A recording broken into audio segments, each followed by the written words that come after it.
Hey everyone, Mike here with a personal update. So really not a whole lot of information about, videos and what's going to be next and when it's going to come. But if you're interested in what's going on with me and maybe trying to infer some of that information, then feel free. I'll let you know how things are going. First off, I really was hoping to get one of these done, I think like a week ago.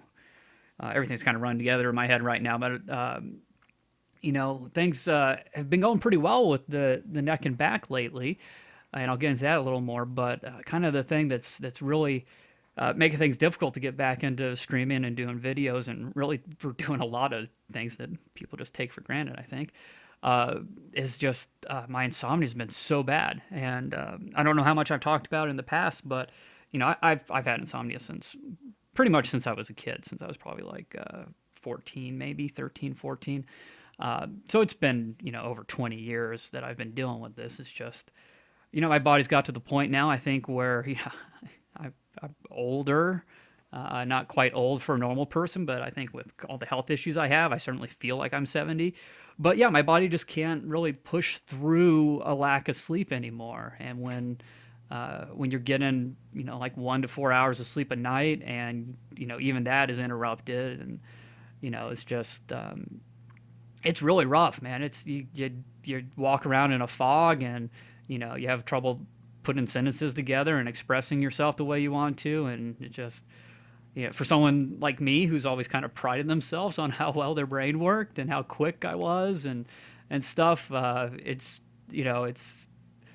it's tough to come to terms with, and it's a bit scary as well. When you feel like you can't drive to the store to get food because you're not sure that you can really drive safely. I mean, the last thing I want to do would be endanger someone else's safety.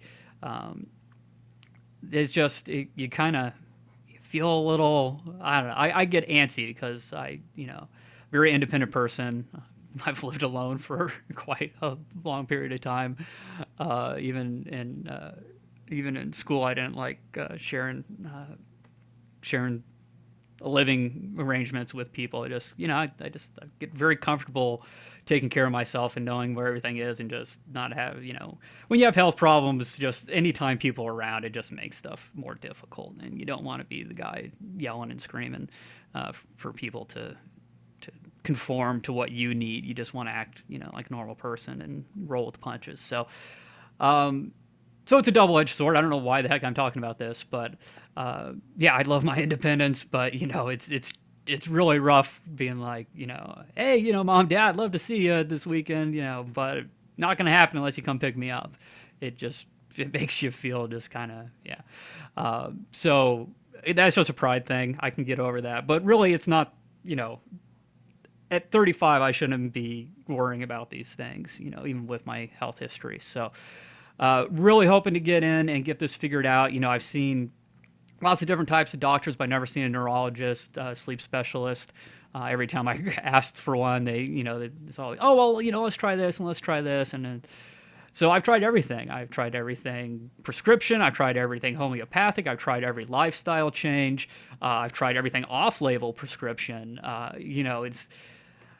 There's really no options left. I've changed my entire life in many ways to work around this insomnia thing, taking specific jobs or hours or positions or whatever to make it doable. And yeah, there's no more jerry rigging this stuff. We kind of got to figure out the problem, and that's all I'm looking for. Yeah, I'm one of those types of people that. I guess a lot of people who are, sick earlier have been misdiagnosed for a decade on stuff. All you want to do is know what the problem is, right? That should be simple, you think, is just kind of what's the problem? I don't care if there's a solution. I don't care if there's anything that's going to help. Let's just nail this down. Sometimes not knowing, just like the hope of not knowing, like, oh, maybe this next thing will work. Maybe this next thing will work. And you start doing crazier and crazier things. It's just, I don't think that's a good place to be. So hopefully a real sleep study where they hook you up with wires and they get to figure out what's actually going on as best as they can when you're trying to fall asleep, then, that'll be some real new data for me. And maybe we'll find out it's something super simple that can be fixed, like that. Maybe I end up in some journal somewhere because it's the first time anyone's ever seen this. Who knows? But just having some new data and not having the same, drugs and stuff pushed at me that it's like, hey, these don't work. And in fact, if anyone ever cares, I could give you some fun stories about some stuff, because I definitely do the sleepwalking stuff on Ambien.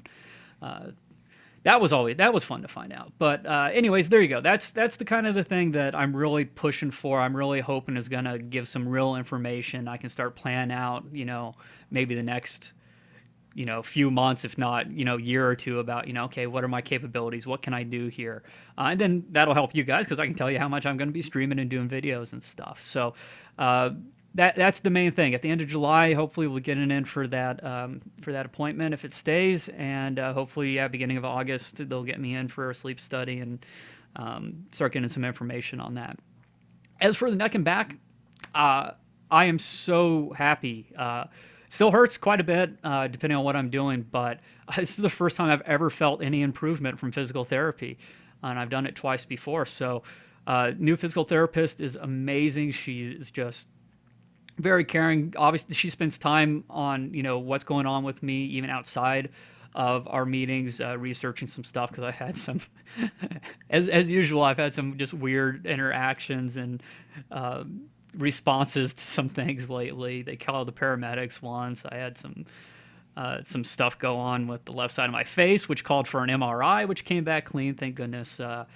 But yeah, so it's been a bit of a fun ride there as well. But yeah, just feeling better, feeling more confident. Like muscles just, we're working on some strengthening stuff, and even if the movement of my neck still hurts, I feel like I can control it better and kind of keep it from hurting. So most of the time I'm in pain is just when I'm doing my exercises and stuff, when I'm in physical therapy, and occasionally if I end up, laying on the couch in a weird position or spend some time at the computer, and then things can start barking at me. But I'm off the muscle relaxers and just kind of it's good. This is nothing compared to, what I felt in the past. So that's great, and I'm just really encouraged that things are going so well, and it's looking like, hey, maybe physical therapy alone will help me, will get me back to a point where I can do what I want to do. I can stream, play disc golf. That's probably the big tester there. But just do the things that I like to do, and get back to the volunteering stuff. It's stuff I've really never talked about before, but the things that give my life purpose and meaning, and not just sitting around the house just kind of being like, what the heck is going on here? I'm wasting my life, but I can't really get, past the pain or the exhaustion or whatever it is. So I'm not used. That's not my personality. I want to be doing stuff. I want to be interacting with people. I want to, get all that stuff going. So, yeah, encouragement there. And, yeah, I think that's about it. I've rambled on for quite a while now. I was expecting this to be a couple minutes, and it's getting closer to 10. So, again, thanks to any of you who've sent me emails and stuff. I did get on the line and returned a bunch of emails. So, again, like the Everyone Loves Pirates email address doesn't come to my phone or anything. Back in the day, it would have drove me insane. Now it would be pretty light. But yeah, so I have to physically boot up the computer and kind of just get in that mind space of, hey, you're gonna sit down and do some work for a little bit, even if it's just replying to emails. Again, thanks. Not expected or anything, but it's always nice when someone reaches out and just wants to know how things are going, or they have something they want to talk about or whatever. As long as you don't mind maybe having to wait a couple days, a week, maybe even 2 weeks. Sorry, you know who you are. It's nice to be able to do that. So yeah, if you don't mind waiting, send me an email. Everyone Loves Pirates, a Gmail, or a comment on this video or whatever. Again, don't feel like you have to. I'm not keeping notes of who's replying or sending me stuff. Hopefully you guys have very full lives and you're doing a lot right now. And I don't mean that to sound like I don't. I still got my buddies coming over for poker once a week. I try to see my folks on the weekends. I talk to people on the phone. I'm not a invalid shut-in by any means, but hey, I miss you guys, and I'm hoping to get back to this. And I never did it for money or huge viewer numbers or anything like that. I really enjoyed it. and still want to do it. So for those of you who are willing to stick around until I get healthy enough to do so, that's my promise to you. I will come back to streaming and doing videos. I know there's probably plenty of people that just disappear after not doing stuff for a while. I think my track record speaks for itself. This is going to be a very long thing, isn't it? Uh, but I think there's at least one time, if not twice, where I disappeared for 6 months because of health issues and came back full force. So, looking forward to it. Hopefully, it'll be soon. Hope you all are doing well too. And yeah, that's it. I'm gonna shut up now and let you go watch a real video. But thanks for all you that have stuck it out and are interested. And I won't let you down. I'll see you soon. Bye.